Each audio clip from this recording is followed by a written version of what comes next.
Oppo F21 Pro অসাধারণ build quality এবং premium design দেখে অনেকে হয়তো ফোনটা কিনে ফেলতেছেন, বাট জানতেছেন না যে ফোনটাতে কিছু মেজর সমস্যা আছে।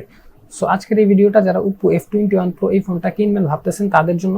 এই ভিডিওতে ফোনটাতে যেমন ভালো ভালো কিছু দিক আছে সেগুলো বলবো, সাথে সাথে ফোনটাতে যেসব মেজর সমস্যা ইউজাররা ফেস করতেছে সেগুলো বলবো। সো ভিডিওটা দেখতে থাকুন। বাট ভিডিও শুরু করার আগে অবশ্যই আপনি যদি এখন এই চ্যানেলে সাবস্ক্রাইব করে না থাকেন তাহলে অবশ্যই সাবস্ক্রাইব করবেন, এতে করে ফিউচারে এরকম আরও ভালো ভালো ভিডিও সবার আগে পেয়ে যাবেন। সো ফোনটার বিল্ড কোয়ালিটি বেশ প্রিমিয়াম। এটার পিছনে লেদার ইউজ করা হয়েছে এবং সামনে কর্নিং গরিলা গ্লাস 5 এর প্রোটেকশন দেওয়া আছে। সো বিল্ড কোয়ালিটিতে ফোনটা একদমই এই বাজেটের সব ধরনের ফোন হচ্ছে আগায় থাকবে।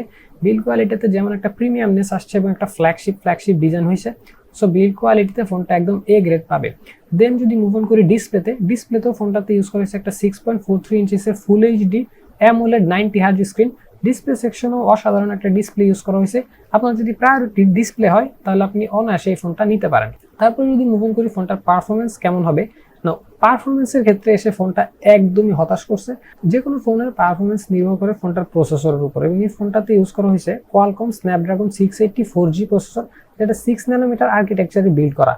নাও আমরা যদি এই ফোনের প্রাইসটা দেখি, ফোনটার প্রাইস হচ্ছে প্রায় 27 থেকে 28 হাজার টাকা, এবং এই কোয়ালকমের এই প্রসেসরটা 680 প্রসেসরটা 12-13 হাজার টাকার ফোনেও পাওয়া যায়। নাও কিভাবে Oppo 28 হাজার টাকার একটা ফোনে এই 12-13 হাজার টাকা ফোনে যে প্রসেসর পাওয়া যায় সেটা ইউজ করছে, সেটা একদমই একটা অড সাইড মনে হইতেছে। এবং এই প্রসেসরের জিপিইউ হচ্ছে Adreno 610। সো আপনারা যারা হেভি গেমিং করবেন তারা তো এই ফোনটা ভুলেও নেবেন না। এবং সাথে সাথে এটা হচ্ছে মডার্ন অ্যাপসগুলা সব স্মুথলি চালাতে পারবে। বাট এই বাজেটে এই প্রসেসরটা একদমই হতাশাজনক।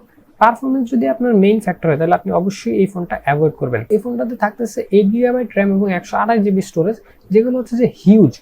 এই স্ন্যাপড্রাগন 680 কখনোই 8GB র্যামের ফুল পোটেনশিয়াল ইউজ করতে পারবে না। এবং সাথে সাথে এই ফোনটাতে ইউজ করেছে UFS 2.2। মোটামুটি এই বাজেটে র্যাম, স্টোরেজ এবং মেমোরি টাইপ সবই ঠিক আছে, বাট প্রসেসরটা একদমই দুর্বল দিছে। তারপরে যদি মুভ অন করি ফোনটার ক্যামেরা সেকশনে, ফোনটাতে ক্যামেরাতে total triple camera setup use করা হয়েছে, যার মধ্যে এই ক্যামেরা সেকশনটা আমাকে হতাশ করছে, যেটা এখনই বলবো একটু পরে। প্রথম মেইন ক্যামেরাটা বেশ ভালো ক্যামেরা, 64 মেগাপিক্সেলের f1.7 এর 26mm ওয়াইড।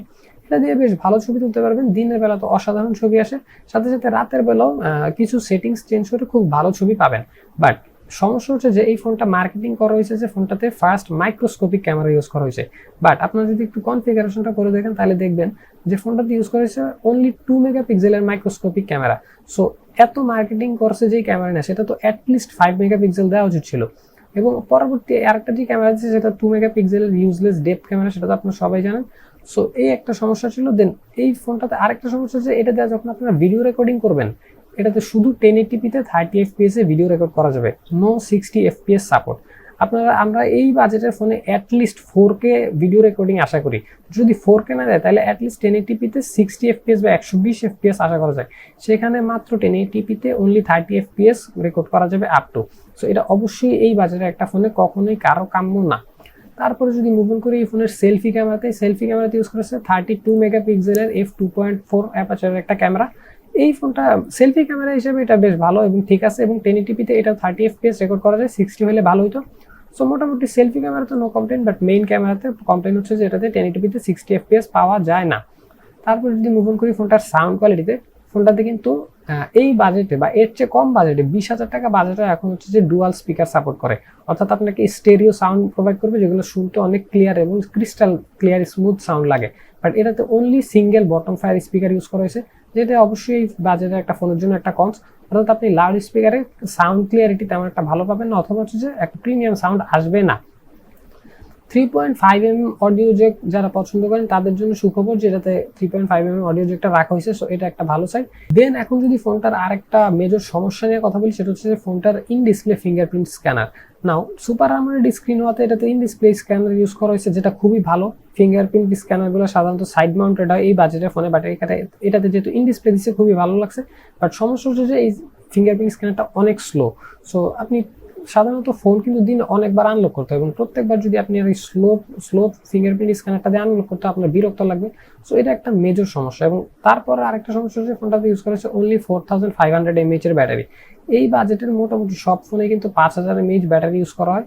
সো তারা কেন এটাতে 4500 ইউজ করছে? 4500 সমস্যা হবে না, বাট চাইলে 5000 ইউজ করা যাইতো। এবং আরেকটা সমস্যা হচ্ছে ফোনটাতে চার্জার হিসেবে ইউজ করেছে অনলি 33 ওয়াট। আমি 33 ওয়াটের এই বাজেটের আমরা যদি সিমিলার ফোনগুলো দেখি, যেমন রেডমি নোট 11 প্রো 5G অথবা অন্যান্য যেসব ফোন আছে এই বাজেটের এইসব ব্র্যান্ড রিলেটেড, তারা কিন্তু সবাই 60 ওয়াটের চার্জার প্রোভাইড করতেছে out of the box, but তারা শুধু 33 ওয়াট দিচ্ছে এই প্রাইসে, যেটা হচ্ছে যে আরেকটা মেজর কনস। এবং সর্বশেষ এই ফোনটা প্রাইস রাখা হচ্ছে 27,990 টাকা। এই বাজেটে কখনোই এই ফোনটা ভ্যালু ফর মানি হইতে পারে না। এই কনফিগারেশনের ফোন যদি 22-23 হাজার টাকা সর্বোচ্চ হয় তাহলে ঠিক আছে, বাট এই বাজেটে কখনোই এই ফোনটা জাস্টিফাইড না। বাট এখন কোশ্চেন হচ্ছে আপনি কি এই ফোনটা কিনবেন নাকি কিনবেন না। সো এখন আমি বলবো যে আপনার প্রায়োরিটি যদি হয় বিল্ড কোয়ালিটি এবং লুকস, এবং আপনার মোটামুটি অ্যাভারেজ লেভেলের পারফরমেন্স হইলেই হয়ে যাবে, তাহলে আপনি এই ফোনটা অনায়াসে নিতে পারেন। কারণ বিল্ড কোয়ালিটি এবং প্রিমিয়াম লুকের জন্য এই বাজেটে এর চেয়ে ভালো কোয়ালিটির ফোন আর নাই। এটা ডিজাইনটা দেখলেই বোঝা যায় এটা বেশ ফ্ল্যাগশিপ লেভেলের একটা ডিজাইনের ফোন। বাট আপনার যদি পারফরমেন্স হয় ভালো ক্যামেরা, ভালো পারফরমেন্স, আপনি যদি গেমিং সেন্ট্রিক একটা ফোন চান, অথবা আপনি ভ্যালু ফর মানি একটা ফোন খুঁজেন, তাহলে এই ফোনটা আপনি অনায়াসে অ্যাভয়েড করতে পারেন, কারণ এই ফোনটা কখনোই ভ্যালু ফর মানি অফার করে না। সো এই ছিল overall video. Thank you for watching this video. আল্লাহ হাফেজ।